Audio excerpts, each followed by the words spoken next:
Hello guys, അപ്പം welcome to my YouTube channel. And ഇന്നത്തെ video എന്ന് പറയുന്നത് 10 mistakes I did during my first year അല്ലെങ്കിൽ MBBS.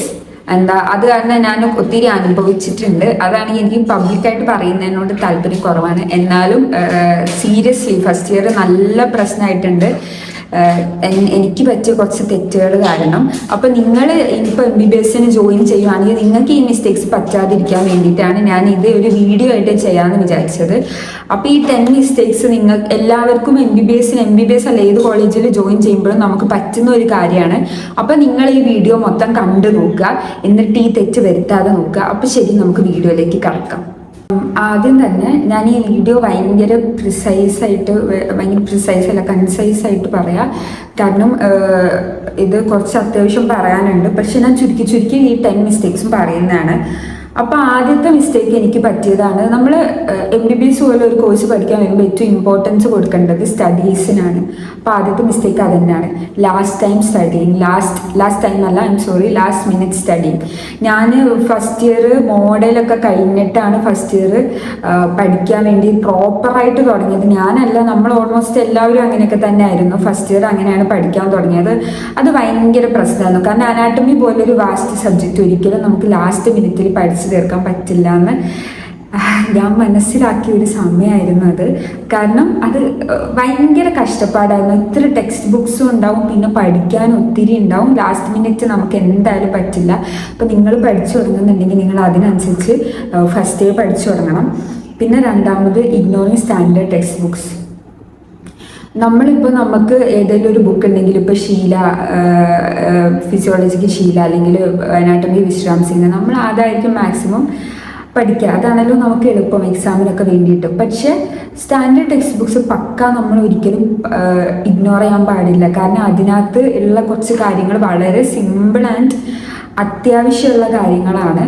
അപ്പം നിങ്ങൾ സ്റ്റാൻഡേർഡ് ടെക്സ്റ്റും ജസ്റ്റ് റെഫർ ചെയ്യേണ്ട. നമ്മളോട് പ്രൊഫസേഴ്സ് ഒത്തിരി പറയും സ്റ്റാൻഡേർഡ് ടെക്സ്റ്റ് പഠിക്കുക അല്ലെങ്കിൽ അത് നോക്ക്. നമ്മൾ പക്ഷെ നോക്കാൻ പഠിച്ചിട്ട് നമ്മൾ ഇത് മാത്രം നോക്കൂ. പക്ഷെ standard text books just refer ചെയ്തിട്ട് വായിക്കുന്നത് നല്ലതായിരിക്കും.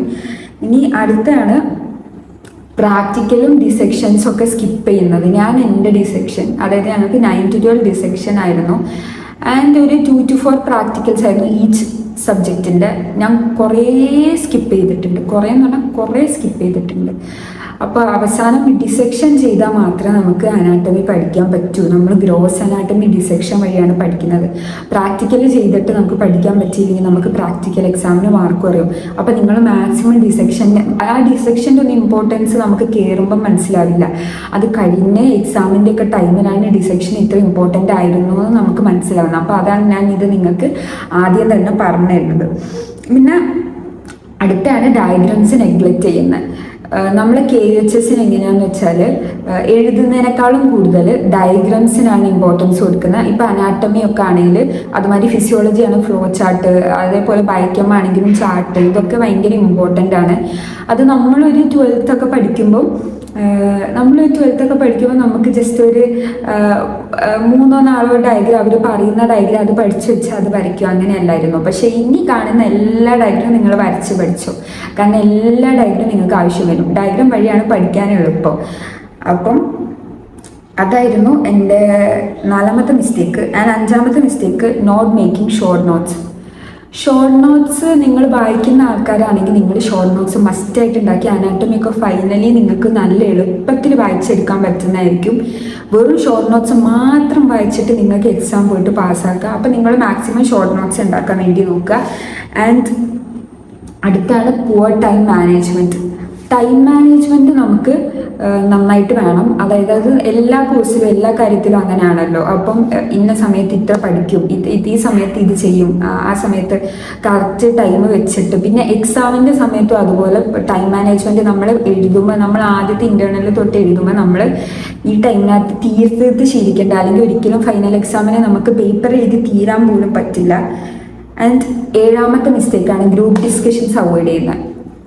ഈ പ്രാക്ടിക്കൽസ് ആൻഡ് അനാട്ടമി ഒക്കെ പഠിക്കാൻ ഏറ്റവും എളുപ്പം ഗ്രൂപ്പ് ഡിസ്കഷൻസ് ആണ്. അപ്പോൾ അത് നമ്മൾ അവോയ്ഡ് ചെയ്താൽ നമ്മൾ പിന്നെ ഒറ്റയ്ക്ക് ഇരുന്ന് പഠിക്കുന്നേക്കാളും എത്രയോ നല്ലത്. ഇപ്പോൾ ബോണിനെ കുറിച്ചൊക്കെ പഠിക്കാനാണെങ്കിൽ ഗ്രൂപ്പായിട്ട് ഇരുന്ന് പഠിക്കുന്നതാണ്. ഇനി നിങ്ങൾക്ക് ഗ്രൂപ്പായിട്ട് ഒട്ടും പറ്റില്ല എന്നുണ്ടെങ്കിൽ കുഴപ്പമില്ല, പക്ഷെ ഗ്രൂപ്പായിട്ട് ഇരിക്കുന്നതാണ് മാക്സിമം നല്ലത്. പിന്നെ 8ാമത്തെ എൻ്റെ മിസ്റ്റേക്കാണ് fear of asking doubt. Professors എന്ന് പറഞ്ഞാൽ നമ്മുടെ ടീച്ചേഴ്സ് പോലെ തന്നെയാണ്. നമുക്ക് എന്ത് ഡൗട്ട് ഉണ്ടെങ്കിലും അവരോട് ചോദിക്കാം. കോളേജ് എത്തിയെന്ന് വിചാരിച്ചിട്ട് നമുക്ക് ഡൗട്ട് ചോദിക്കാൻ പാടില്ല, അങ്ങനെയൊന്നുമില്ല. അപ്പം ഞാനൊക്കെ ഭയങ്കര പേടിച്ചിരുന്നിട്ട് പ്രൊഫസേഴ്സ് ടീച്ചേഴ്സ് അല്ലല്ലോ, കുറച്ചുകൂടെ ഒരു ലെവലായിട്ടുള്ള ആൾക്കാരല്ല, അപ്പോൾ അവരുടെ അടുത്ത് നമുക്ക് ചോദിക്കാൻ പറ്റുമോ, അല്ലെങ്കിൽ കോളേജിലേക്ക് എത്തിയില്ല ഇനി ചോദിക്കേണ്ട ആവശ്യമുണ്ടോ, അങ്ങനെയൊക്കെ ഉണ്ടായിരുന്നു. പക്ഷെ എന്ത് കുഞ്ഞ് ഡൗട്ട് ഉണ്ടെങ്കിൽ നമ്മളത് അപ്പം ക്ലിയർ ആക്കി പോകുന്നതാണ് നല്ലത്. പിന്നെ doing things at the right time. ഈ റെക്കോർഡൊക്കെ സബ്മിറ്റ് ചെയ്യാൻ പറയുമ്പോൾ അപ്പം ചെയ്തില്ലെങ്കിൽ ലാസ്റ്റ് എല്ലാം കൂടെ നമ്മളെ തലയിലായിരിക്കും, നമുക്ക് ചെയ്യാൻ പറ്റില്ല.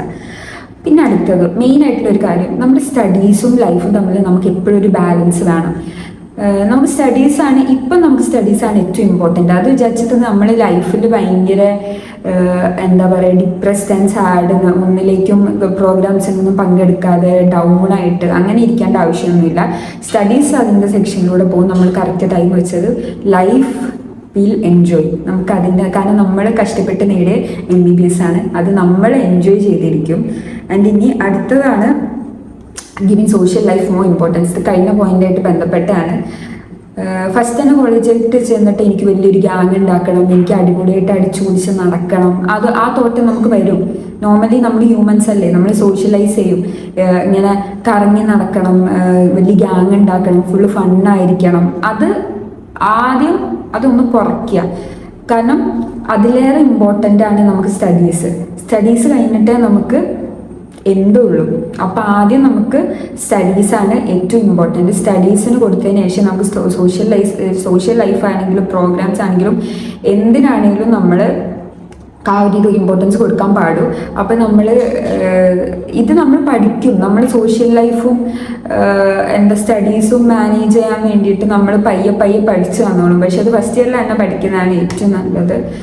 അപ്പം ആക്ച്വലി ഇതൊക്കെ ആയിരുന്നു എൻ്റെ ഒരു ഇപ്പം ഞാൻ ഒരു 10 മിസ്റ്റേക്സോളം പറഞ്ഞു. ഇതൊക്കെ ആയിരുന്നു എൻ്റെ ഫസ്റ്റ് ഇയറിലെ 10 മിസ്റ്റേക്സ്.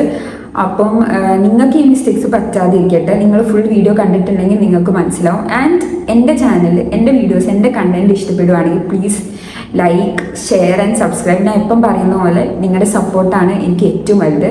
അപ്പോൾ ശരി, ടാറ്റ.